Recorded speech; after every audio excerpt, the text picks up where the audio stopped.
Happy New Year sa tanan ug sa karong gabi una ay padayon kitang magatuon sa pulong sa Ginoo na kung saan ang atong pagatun-an ay ang mahitungod sa major nga reason kung nganong gipatay ang atong Ginoong Kristo. Ngano ba nga gipatay sa mga Hudiyo ang Ginoong Hesus? Isa sa major reason kung nganong gipatay siya.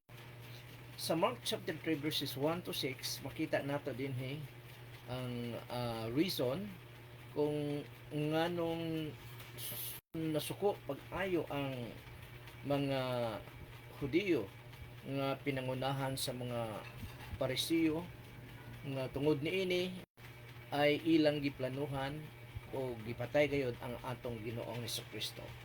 Matud pa sa Mark chapter 3 verse 1, mibalik pag-usab si Hesus sa simbahan sa mga Hudiyo og may tao didto nga singkaw og kamot. Verse 2, tungod kay ang Parisiyo nangita og pamaagi nga ikasumbong nila si Hesus or mapangitaan nila sayop ang atong Ginoong Kristo, gibantayan nila kung ayuhon ba niya kadtong tao sa adlaw nga igpapahulay sa Sabbath day. Verse 3, mingon si Jesus sa tao nga singkaw og kamot, dali dinhi sa atubangan.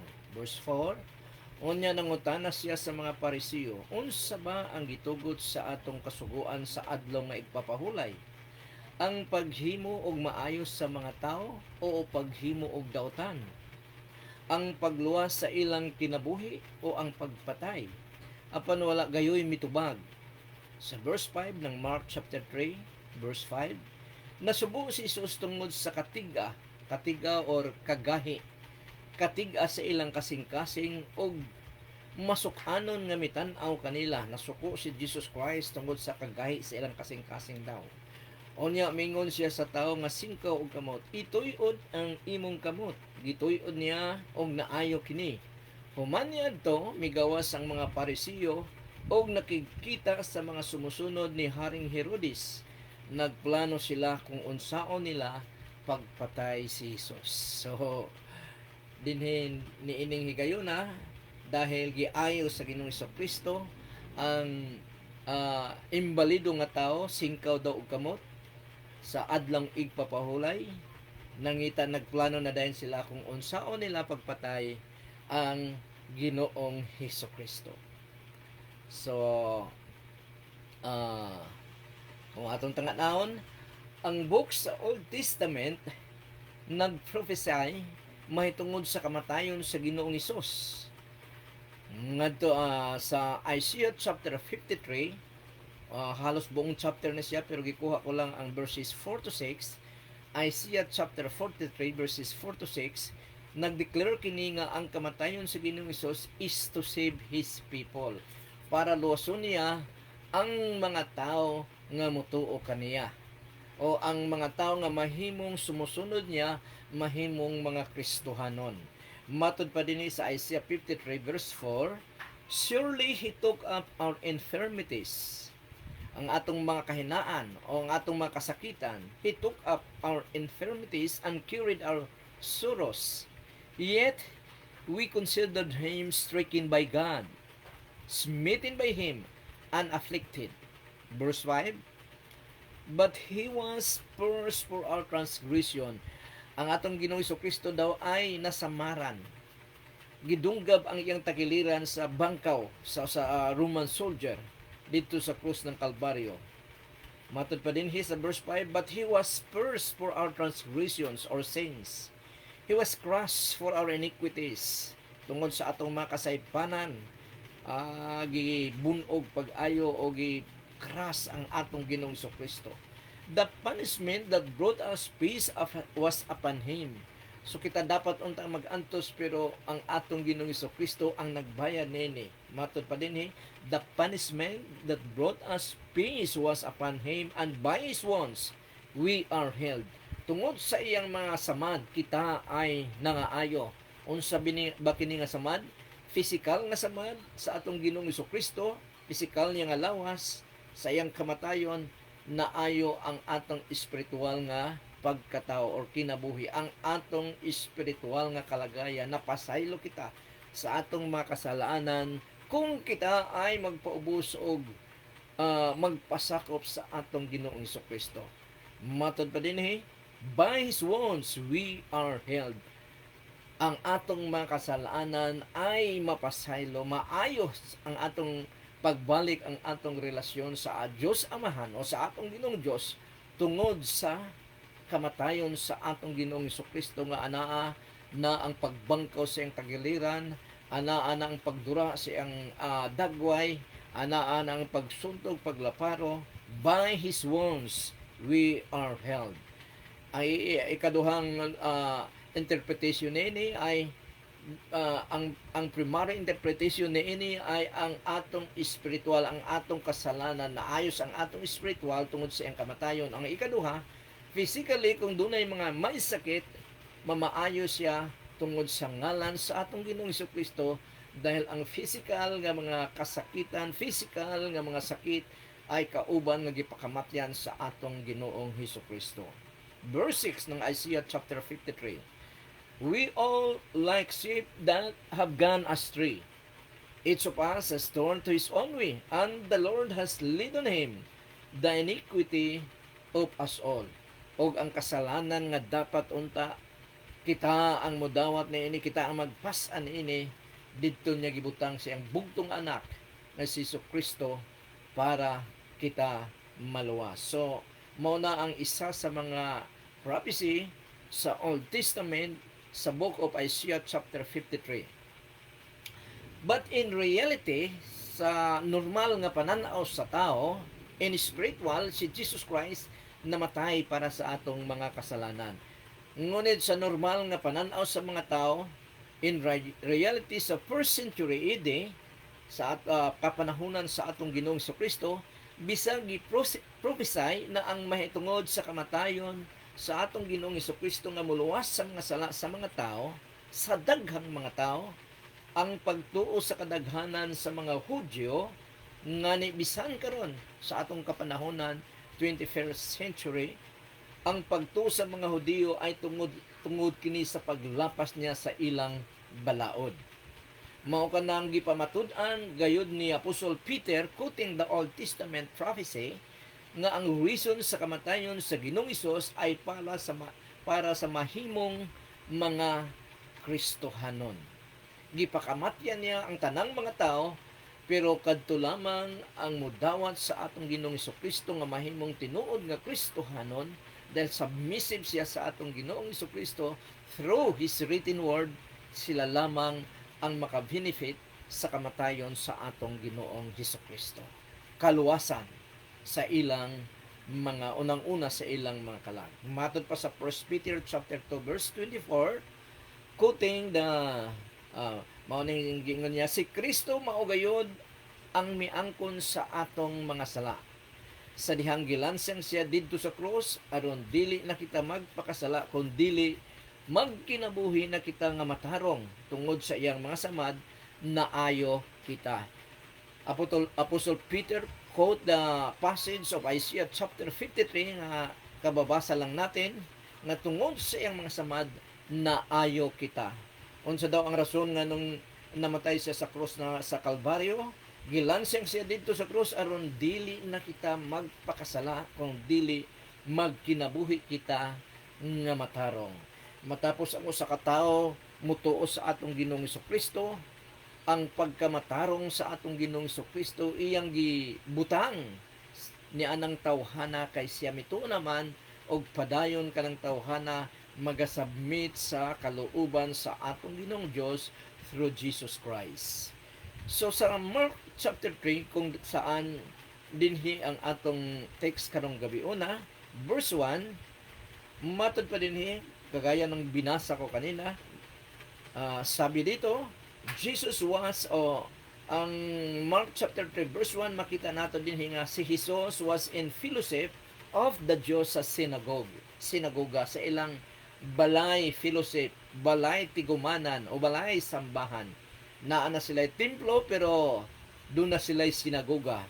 Mamaya makita nato kung unsa ni ang sinagoga. Nga nung nagkaroon man sila ng sinagoga, nga sa Old Testament wala may tay mabasa dito. So matod pa din mibalik pag-usab si Jesus sa simbahan sa mga Hudiyo og may tao dito nga sikaw og kamot. Kining simbahan sa mga Hudiyo dili ni mao ang temple, kung dili synagogue of the Jews, balay tigumanan, fellowship center, o sa mga gigamit karon sa mga born again Christians ay fellowship center o balay simbahan, balay tigumanan nga kung saan ang tanang mga Kristohanon, ang mga kaubang mga Kristohanon doon magdinasigay og padayon nga pagasimbahon ang atong Ginoong Dios through Jesus Christ. Bisan anaa ang temple sa Jerusalem nining higayuna sa panahon ni Jesus Christ, padayon gihapon nga tuwing Sabado, that is Sabbath day, anaa nagkatipon ang mga Hudiyo sa sinagoga para sama-samang padayon nga sama-samang simbahon o magasimba sa Ginoong Dios. Nganong do na may sinagogang nga tigumanan para magsimba ang mga Hudiyo? Gaya ng sinabi ko karon lang nga wala naman kitay mabasa niya na from the Old Testament. Dinhin lang nato biglang makita sa New Testament. Kini nakuha nila sa Old Testament pa sa panahon nga sila nabihag sa laing nasod sama sa Babylonia. Tungod kay layo man sila sa temple sa Jerusalem nining higayuna, dahil nabihag nga sila sa Babylon, namuhat sila balay, tigumanan nga nagaatubang sa Jerusalem, diin sila sama-samang magasimba sa Ginoo. Og nining higayuna si Jesus miapil sa ilang fellowship. So during the Old Testament, when they are exiled in Babylon, dahil nga layo na sila sa templo sa Jerusalem, ang ilang gipuli sa sinagoga, sa temple ay ang sinagoga nga gagmay nga mga parang mga kapilya, gagmay nga mga simbahan para kahit saang lugar o sa baryo na siya sinagoga na fellowship center para sa ilang panagsimba, para mapadayon nila ang pagsimba sa atong Ginoong Dios kauban ang tanang mga magtutuos niya ng higayuna. Yun na nga na ang mao kini ang tungod kay og niining higayuna si Jesus miapil sa ilang fellowship sa synagogue. Perhaps dili para pagsimba sa amahan, kung dili para makabuhat og maayo sa iyang mga kababayan. Hinumduman nato nga si Jesus Christ ay Hudiyo usab dahil natawo siya sa bansang Israel. Jews sa laing sinultian o sa ubang sinultian na Israelites. So kauban si Jesus Christ dahil siya ay Hudiyo usab. So kining sinagoga makita nato nga nung panahon ni Daniel, nung andon sila sa Babylonia na exile sa Daniel, tuwing mag-pray siya ngadto sa atong Ginoong Dios, didto siya sa iyang panimalay sa second floor, parang second floor, dito siya buksan niya iyang bintana nga atubang sa Jerusalem ug dito siya magaampo. Dahil matod pa ni Solomon, ang templo nga iyang gibuhat para sa atong Ginoong Dios ay dito magapuyo ang presensya sa atong Ginoong Dios. Mao kana nga dito gid sila magaatubang sa Jerusalem sa panahon silang magampo when they are exiled in Babylon. So sa verse 2 ato makita ng Mark chapter 3 verse 2, makita nato dinhi ang kaaway ni Jesus nga mga Pariseo. Kinsa ba kining mga Pariseo? Sa kapanahonan sa atong Ginoong Kristo, ang Pariseo ay usa ka religion kung saan diha nang gigikan ang mga banggiitan nga leader sa bansang Israel. Niya na diha nanggigikan ang kadaghanan sa mga membro sa Sanhedrin.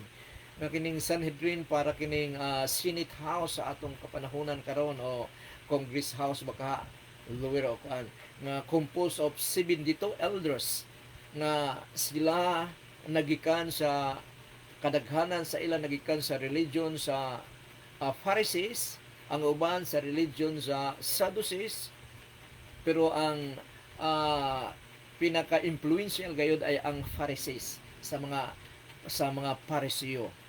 Muna nga ah, sila ang tagabantay sa religion nga moabot sa bansang Israel. Sila usab ang tagabantay sa nasod sa Israel dahil sa ilang kapanahunan ang gobyerno o ang religious sa Israel nga kuan nga basta ang religious o ang government nga mga kuan ay usara. Muna nga sa ato karon ay lahi ang government, lahi ang religious sector. So matod pa sa verse 2 ng Mark chapter 3, tungod kay ang mga Parisiyo nangita og pamaagi nga ikasumbong nila si Jesus. Matod ko pa kanina, nangita sila og mga butang nga ilang i-prove nga si Jesus Christ ay merong mali sa ilang balaod. Ikasumbong nila si Jesus, gibantayan nila kung ayuhon niya kadtong tao sa adlawng igpapahulay. So ang adlaw igpapahulay sa mga Hudiyo, that is a Saturday, Sabbath day, kung saan dili gid sila magtrabaho. Nga bisag gani ang pagdagkot sa pusporo, matod pa sa ubang Bible commentator, ay bawal na sa ila. Magbuka sa hangtod karon, mayroon kaming kauban nga na-assign sa Israel. She's a leading military na kung saan pag Sabado daw, tanang mga department store sarado, mga elevator wala sarado, muna nga dahil bawal sa ila. Kinahanglan mo istika lang sa dito ba sa simbahan o di sa inyong balay, dili ka magsuroy-suroy sa mga department store. Kay kana ay bawal sa ilang sugo, bawal sa ilang kasuguan. So nangitag pamaagi nang gibantayan nila si Jesus Christ sa mga presyo kung magbuhat ba siya sa adlang igpapahulay para mahimon lang proof nga si Jesus Christ ay gisuway nila ang kasuguan sa atong Ginoong Dios nga dili magtrabaho sa adlang igpapahulay. So bisag unsa pa ka maayo sa usa ka tawo, makita nato dinhi na agayoy mo kontra sa iya or iyang kaaway. Nganuman mao kini ang Ginoong Hesus na agayoy kaaway nga mismo nagpatay kaniya. Ang number one nga kaaway sa Ginoong Hesus ay ang mga relihiyong Parisiyo. Kung diin sa ila nagikan ang mga nangungunang mga leader sa nasod sa Israel. So, bisag unsa, mulagi na, bisag unsa pagka maayo sa usa ka tawo, buutan kay siya, naagi masina sa iya. Naagi masina siya og mahimo niyang kaaway. Kagaya sa atong Ginoong Kristo, nga mismo ang iyang kaaway mao ang nagpatay kaniya pinaagi sa pagpalansang sa cross didto sa lugar sa Kalbaryo. Mao kanang walay alliance gayud ang Ginoong Hesus sa mga leaders sa government sa mga Hudiyo kay mismo kaaway man niya sila. Pero sa atong henerasyon karon, kung atong tanawan, atong i-compare ang sa kapanahunan ni Jesus Christ o si Jesus Christ mismo, who is the leader of Christianity, dahil siyang nagatukod niini. Ang Christian ay nagagikan siyang ngalan nga mao ang Christ, Christian. Sa ila pero sa atong generation karon, ang dunay influence sa church nagkumahog nga makig-impluwensya sa mga leaders sa government. Kay siguro sa ilang una-una, through their alliance of the government leaders, mas daghan ang ilang makabig nga mahimong Kristohanon. Yun na nga kung na mga gobernador, mayor, congressman, labay na gid kung mga senador, muilog na ang kuan, muilog ang mga tao. Kay mo nang trabaho sa mga tao sa kalibutan, mga walay relasyon sa Ginoo, ilog sila para pa-picture ni ini nga mga politician, even the church leaders, para maka-impluwensya usab sila. Pero ang tinuod dili man ang influence nato sa government ang makakabig sa dili pa Kristohanon nga tinuod, kung dili ang Espiritu Santo lamang. Maliban sa conviction sa banal na Espiritu Santo, dili gid ma-born again ang usa ka tawo, dili gid niya makita ang iyang posisyon sa espiritual nga siya ay makasalanan di o kailangan niyang magpaubos sa atong Ginoong Dios, sa atong Ginoong Kristo og magrepent sa iyang adlaw-adlaw nga binuhatan nga grabe ang impluwensya sa yawa.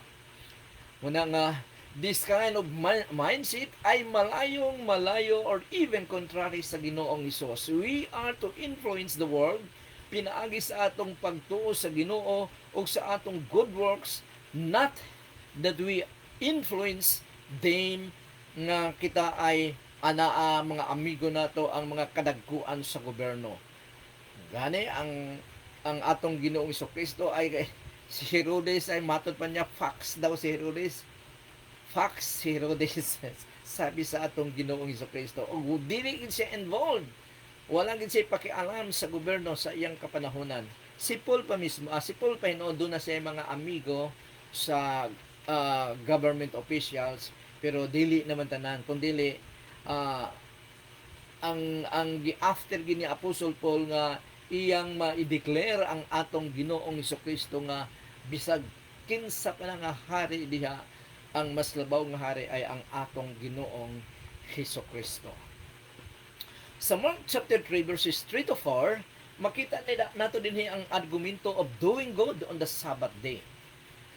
Verse 3, matod pa sa atong Ginoong, miingon si Jesus, matod pa sa atong Ginoong Kristo sa iyang audience, miingon si Jesus sa tawo nga singkaw o sa singkaw og kamot, dali dinhi sa atubangan. Ngano gihimo man niya kini?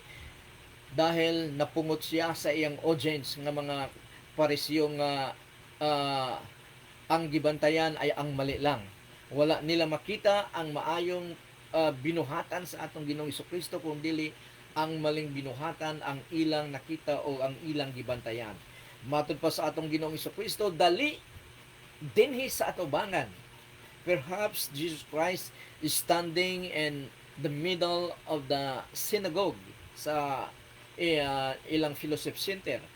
Verse 4, unya nangutana siya sa mga Pariseo, unsa ba ang gitugod sa atong kasuguan sa adlaw nga igpapahulay? So gipangutanan niya ang iyang audience, labi na gid sa mga Pariseo, ang paghimo og maayos sa mga tao o ang paghimo og daotan, ang pagluwas sa ilang kinabuhi o ang pagpatay, apan wala gayoy mitubag kanila. Kay simpre understandable na kaayo nga simpre ang paghimo gid og maayo. So Jesus good works is not good enough para ang iyang mga kaaway o nag-invade sa kanya, nasina sa iya, muuyon kaniya.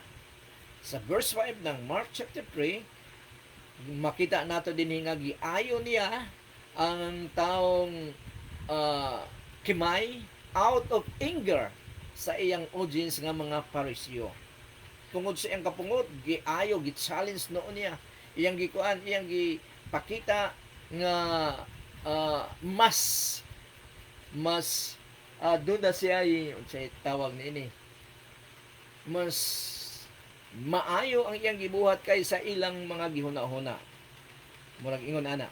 So verse 5 ng Mark chapter 3, Jesus heals the man out of anger sa mga Pariseo. Verse 5, nasubo si Jesus tungod sa kagahi, katiga sa ilang kasing-kasing, og masuk-anon nga mitan-aw kanila.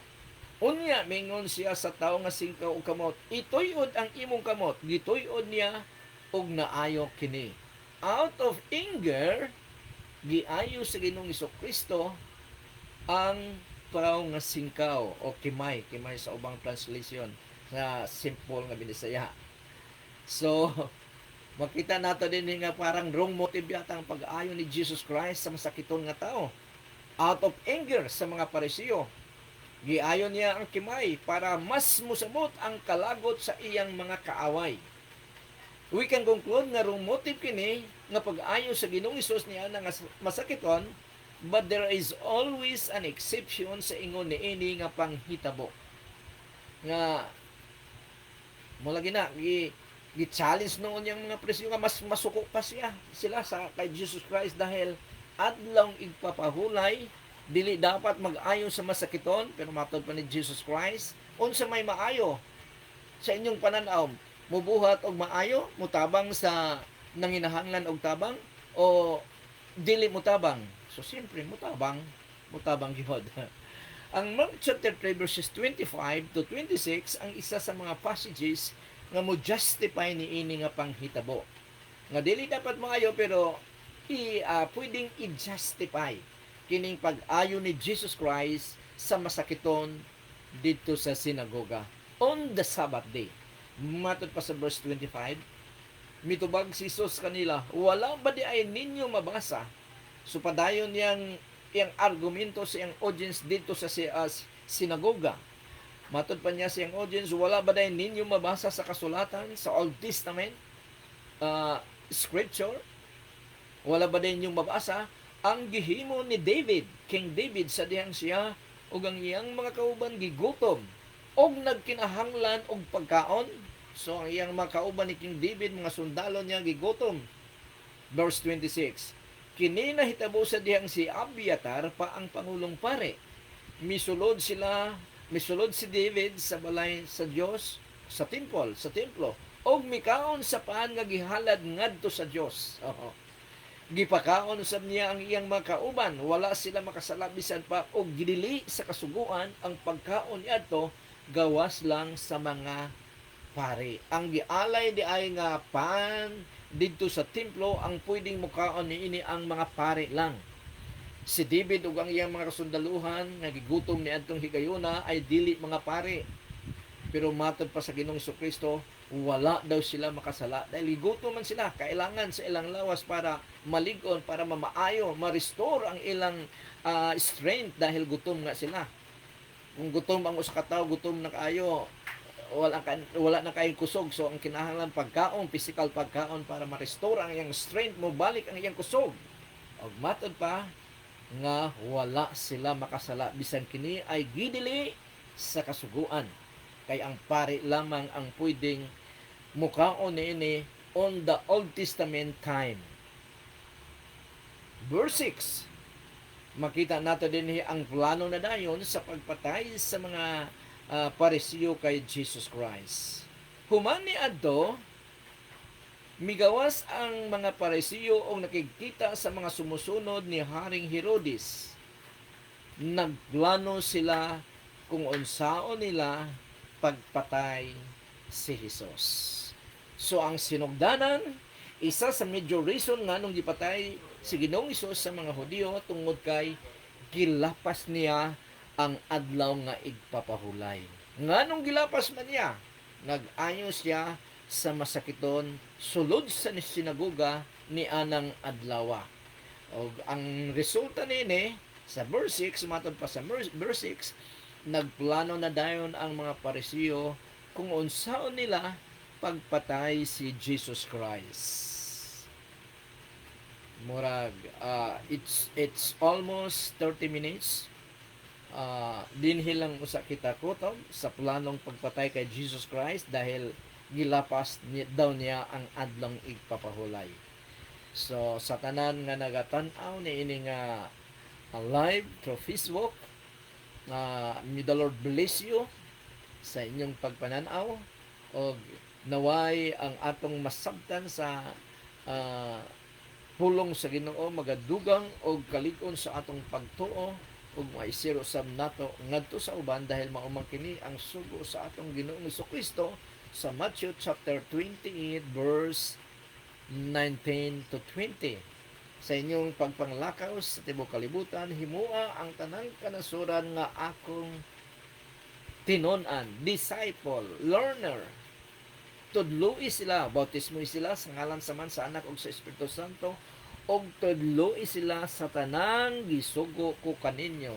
Og timani ninyo ana ako kanunay uban kaninyo. Kung kamo ay mag-disciple. Muna ang giingon sa Matthew chapter 28 verses 19 to 20. Daghang kaayong salamat sa tanan kung paanong nagpagaling ang ating Panginoong Hesus 2,000 years ago ay wala siyang pagbabago. Sabi ng Hebrew chapter 13 verse 5, Jesus Christ is the same yesterday, today, and forever. Kung paano siya nagpagaling noon, Magpapagaling siya ngayon, magpapagaling siya bukas. He will never change. Yesterday, today, and forever. Busa, kung merong mga may sakit, physical sickness, na nanonood dito ngayon sa live na ito na ang pagkakataon yun para magkaroon kayo ng pananampalataya or pagtuo na ang ating Ginoong Kristo ay magpadala ng kanyang milagro, ng kanyang himala sa iyong physical na katawan. Tayo po ay manalangin. Lord God, salamat kay Ginoo. Nining gabi o na, O Lord God, salamat sa imong pulong, Panginoon. By your stripe, I am been healed. Dili lamang sa spiritual nga sakit, Panginoon, kung dili pati usab Ginoo sa physical nga lawas na kung lawas, O Lord God.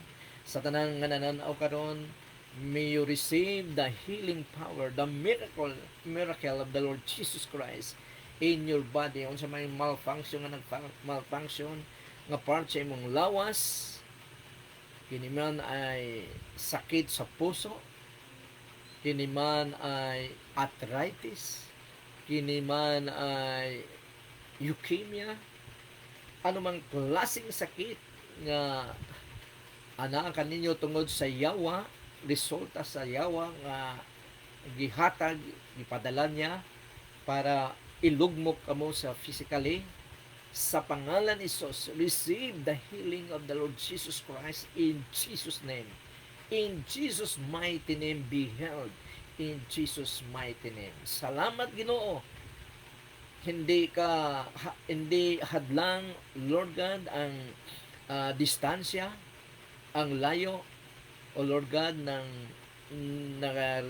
nakikinig sa mga oras na ito. Ang iyong himala ay ang iyong himala, Panginoon, ay makakarating sa gustong tumanggap nito, O Lord God, dahil ikaw ang among gamhanan, Diyos. You are God Almighty. In Jesus' mighty name. In Jesus' mighty name. Amen. And the Lord will bless you and keep you. The Lord make His face shine upon you and be gracious to you. The Lord lift up His countenance upon you and give you peace. O ang tanang mga anak sa Diyos magaingong, Amen and Amen and Amen. Maayong gabi sa tanan. Praise God. Hallelujah.